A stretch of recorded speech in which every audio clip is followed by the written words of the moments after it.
Karim Duval, qu'est-ce qu'on mange aujourd'hui? Eh bien, ma chère Anne, aujourd'hui, c'est la fête. Croûtons de foie gras pour tout le monde. Et pour les végétariens, croûtons. Formidable. Oui, parce qu'aujourd'hui, j'ai une très bonne nouvelle.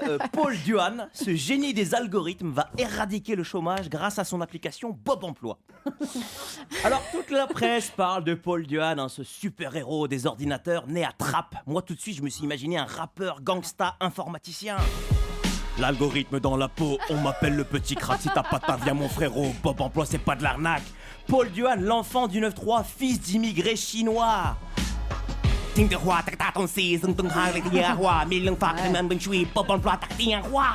me suis imaginé le conte de fées, Paul Duhan de la ZEP à la Silicon Valley. Eh ben non, le mec il a fait le lycée franco-allemand de Buc. Comme l'ex-ministre Fleur Pellerin, qui n'a rien d'une gangsta, même si elle a fait un joli hold-up à la culture, hein, faut le préciser.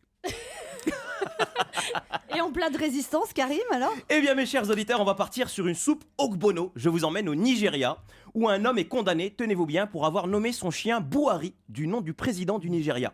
Alors forcément, je me suis posé la question, est-ce que j'ai le droit d'appeler mon chien Hollande? Déjà, est-ce que le chien serait d'accord? Je sais que c'est tentant, surtout si le chien est mou, hein, qu'il adore la pluie, tout ça.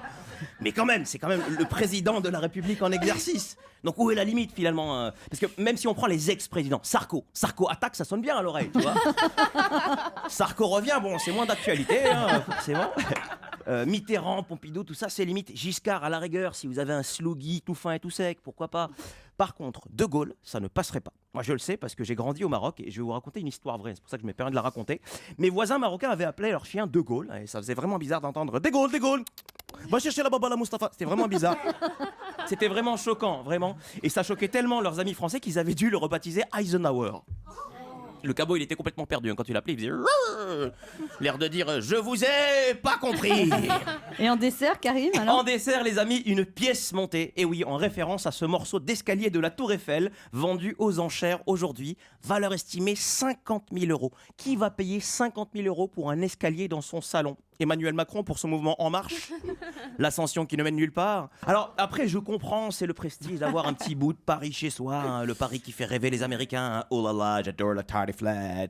Voilà, le Paris glamour, quoi. Mais bon, dans ce cas-là, laissez-nous au moins acheter une ampoule grillée du Moulin Rouge, hein, parce qu'en attendant, pour 1 euro, vous avez quoi? Vous avez les piquets des tentes du campement de Stalingrad. Ils ont relogé les migrants.